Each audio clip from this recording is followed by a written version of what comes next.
যদি আপনারা নিজেদেরই বিশ্বাস না করেন তাহলে বাকিরা কি করে করবে? এবার আমি ভেতরে ঢুকবো। কারোর সাহস থাকলে আমাকে আটকে দেখাক।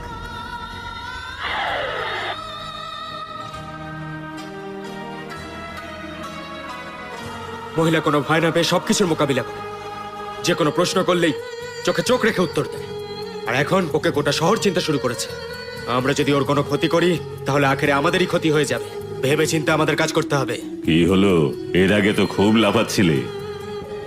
আমি তোমার বুকের ধুকপুকানি শুনতে পাচ্ছি। আমি নিজেও অনেক কিছু শিখছি। আমাদের পরবর্তী আক্রমণ এমন হবে যেন ও সারা জীবন ভুলতে না পারে, কিন্তু তার জন্য আমাদের ওর পুরো ব্যাকগ্রাউন্ড ভালো করে জানতে হবে। আমার মনে হয় আহ? ম্যাডাম জেনে গেছেন এই সবকিছুর মূল পানটা তুমি। হরিশ তো নিজের চাকরি বাঁচানোর ধান্দা দিন রাত কোর্টের চারপাশে ঘুরছে, আর এরপর তোমার চাকরিটা